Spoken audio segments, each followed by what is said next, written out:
j'espère que vous allez bien. Je vous retrouve aujourd'hui pour une nouvelle vidéo. On va ensemble tirer au sort ma pile à lire pour le printemps. J'ai déterminé plusieurs catégories, j'ai pris différents livres pour chaque catégorie et je vais utiliser une roue pour déterminer au hasard quelles seront mes lectures pour le printemps. Je vais sûrement lire plein d'autres livres, hein, mais en tout cas, pendant toute cette saison du printemps, je vais essayer de lire ces 6 livres-là. Alors, ce que je vais faire, c'est que je vais juste vous présenter très rapidement chaque livre. Je vais détailler plus particulièrement celui sur lequel je tomberai, mais pas les autres, parce que sinon ça va être beaucoup trop long. Première catégorie, c'est des livres de non-fiction. Alors, je vous l'ai dit plusieurs fois, mais je me répète, j'ai envie de lire de plus en plus de non-fiction. Alors, je suis désolée si vous entendez un bruit de tondeuse, c'est mon compagnon.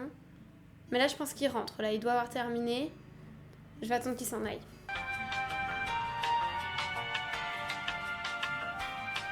Tant pis, écoutez, on va le faire en même temps. Dans la catégorie non-fiction, j'ai sélectionné mes 68 racontés à ceux qui ne l'ont pas vécu.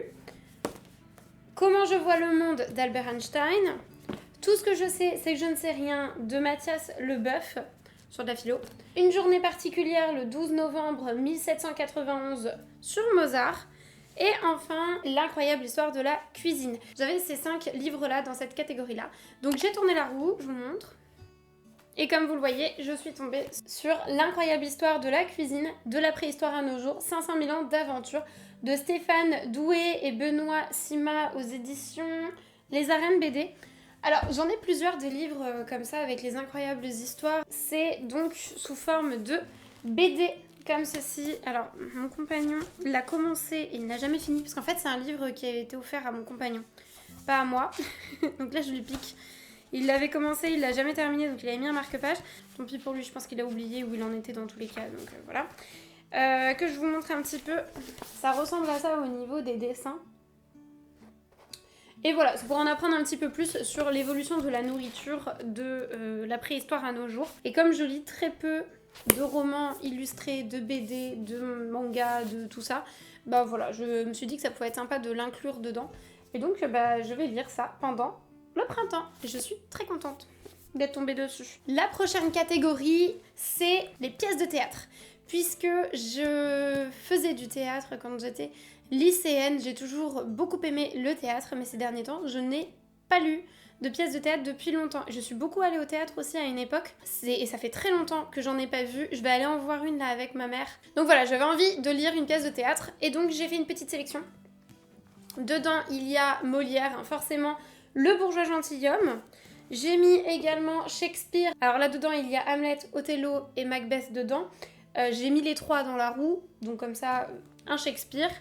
Il y a également Le mariage de Figaro de Beaumarchais, Bérénice de Racine, L'illusion comique de Père Corneille, et pour finir, Le jeu de l'amour et du hasard de Marivaux. Donc ça a été ma petite sélection. Alors j'en ai plein d'autres, des pièces de théâtre, mais voilà, j'avais sélectionné celle-ci, j'ai un peu pris au hasard, j'avoue. Fallait bien faire un choix et donc je me suis dit je vais pas toutes les mettre. J'en ai déjà 8, c'est déjà pas mal. Donc j'ai lancé la roue. Et nous tombons sur Bérénice de Racine. Si je me trompe pas, c'est une tragédie romaine. Je sais pas tellement à quoi m'attendre pour l'instant parce que j'avais déjà lu des tragédies romaines, j'ai notamment lu Antigone. C'était il y a tellement longtemps parce que c'était avec l'école à ce moment-là. Maintenant que je suis adulte et que j'ai un vrai avis en fait sur mes lectures, j'ai envie de le lire et de voir ce que j'en pense. Donc voilà pour celui-là, et il est pas... Enfin, c'est ça qui est bien aussi avec les pièces de théâtre, c'est que c'est vraiment pas long. Donc je peux me dire, si jamais j'ai 1 ou 2 heures dans une journée, me dire allez, je me lis une petite pièce de théâtre, je trouve ça vraiment pratique. Donc voilà pour la deuxième catégorie. Troisième catégorie, la catégorie où j'en ai le plus, comme vous pouvez le voir, c'est les classiques. Je vous l'ai dit, j'ai envie de lire de plus en plus de classiques, et notamment je me fixe un classique par mois. Ah bah maintenant il fait du... Maintenant il fait du taille-hué. Vraiment il fait beau là, c'est la folie, il s'amuse. Je suis vraiment désolée du coup si vous l'entendez, parce qu'en plus il est vraiment en train de faire les haies qui sont juste en dessous de la fenêtre, donc je vais essayer d'aller un petit peu plus vite ou de parler un peu plus fort. Mais là voilà, j'ai mis plein de classiques parce que j'ai envie de lire beaucoup plus de classiques et j'ai envie d'en lire un par mois. J'ai mis des classiques vraiment très vieux, ceux qu'on lisait justement quand on était à l'école, mais j'ai également mis des classiques de science-fiction et de fantasy.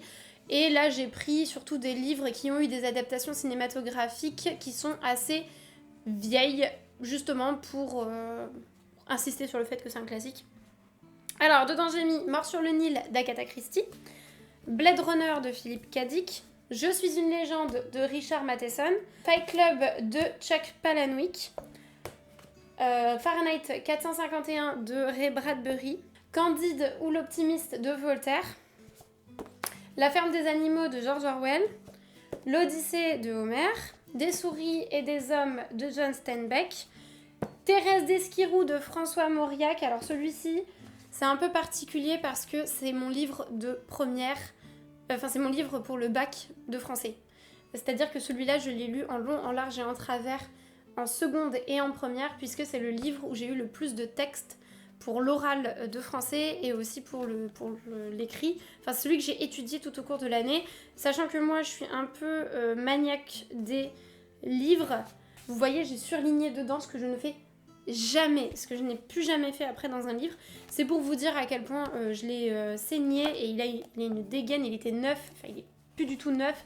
Enfin, j'ai un attachement un peu particulier avec Thérèse d'Esquirou, surtout que je l'ai étudié en long, en large et en travers, comme je vous le dis. Je m'en souviens plus. Je me souviens plus du tout de quoi ça parle. Enfin, vraiment, la mémoire sélective. Mais, j'ai acheté...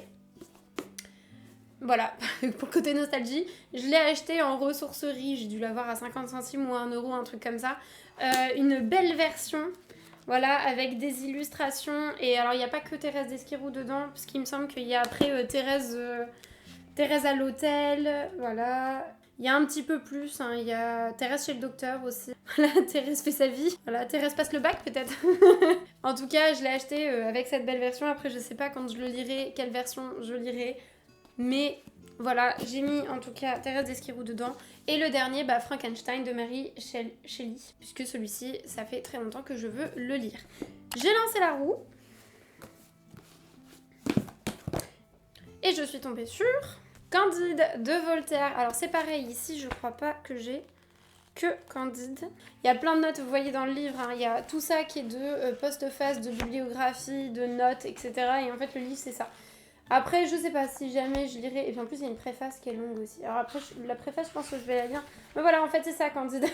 Voilà, donc Candide de Voltaire aux éditions Folio classique. Donc je vais le lire, je sais pas si je lirai justement les notes, la préface ou quoi que ce soit, ou si je ferai mon propre avis, je le lirai sans trop me prendre la tête, je ne sais pas encore. Mais en tout cas, ça me fait très plaisir de le lire, il me semble que je l'ai déjà lu. Mais pareil, j'ai dû le lire en première ou en terminale, quelque chose comme ça, enfin il y a vraiment, vraiment très très longtemps, donc j'ai tout oublié. Et à cette époque-là, je pense que je lisais sans vraiment comprendre ce que je lisais, enfin sans l'interpréter ou quoi que ce soit. Il me semble qu'il n'était pas hyper compliqué à lire comparé à d'autres livres. Je crois qu'il était plutôt bien passé. Donc je suis ravie d'être tombée là-dessus. On va faire une petite pause avec une catégorie où il n'y a pas beaucoup de livres. Et c'est la catégorie... Comment est-ce que je pourrais l'appeler? Bon, on va dire amis. C'est une catégorie où je regroupe des livres qui sont soit écrits par des gens de mon entourage ou alors des livres qu'on m'a prêtés et qu'il faut un moment que je rende. Dans cette catégorie, nous avons Sans âme de Gail Carriger.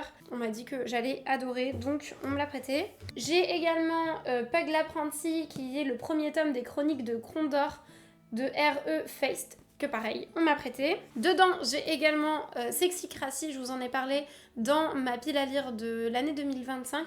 C'est un livre qui est écrit par un de mes amis, et ça c'est le tome 2, et j'ai déjà lu le tome 1. Et c'est un livre que vous ne pouvez pas retrouver parce qu'il n'a pas trouvé d'éditeur encore, et il n'a pas forcément envie de l'auto-éditer. Donc pour l'instant, il en fait juste profiter ses amis avant de le finir, parce qu'en fait il n'a pas terminé encore tous les tomes, il y en aura 4. Il me l'a gentiment donné, et moi en fait je fais un travail d'éditrice de Wish, où en fait je lui dis dès que je vois des petites fautes de frappe, des petits... problème, où je lui donne mon avis en fait dans la marge, je lui rends, il en prend compte et après il me rend le bouquin parce que j'ai quand même envie de l'avoir dans ma bibliothèque. Et enfin, le dernier, c'est un livre que ma maman m'a prêté qui a été écrit par une de ses copines.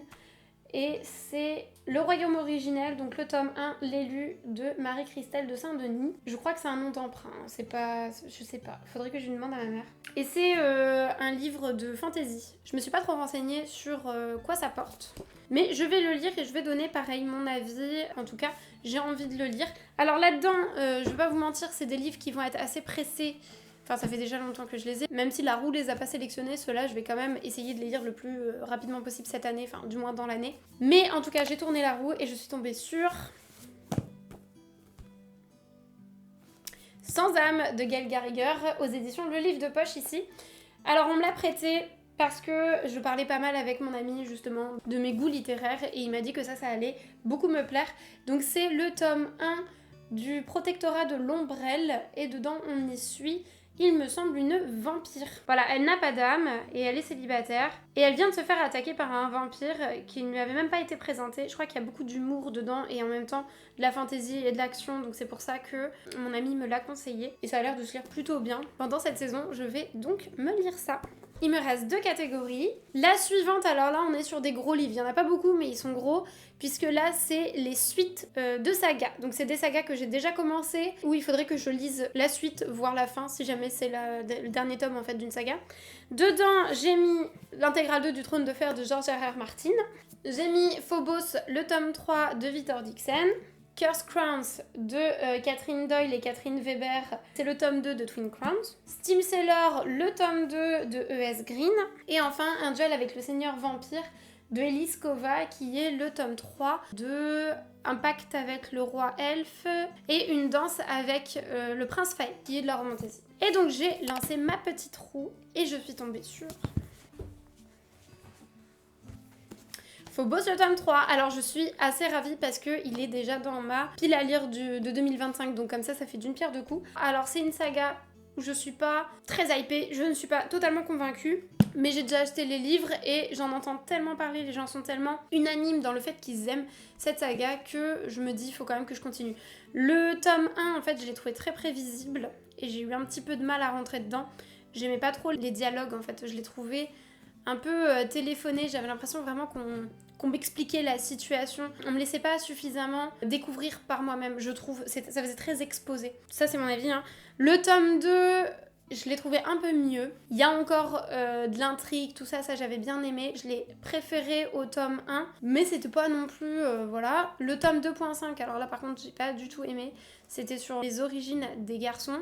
Et j'ai trouvé que c'était un peu tiré par les cheveux. Enfin, ils avaient tous une vie incroyable, enfin ça faisait un peu trop je trouve, voilà, ça m'avait pas tellement convaincue et donc là j'attends beaucoup en fait de ce tome 3.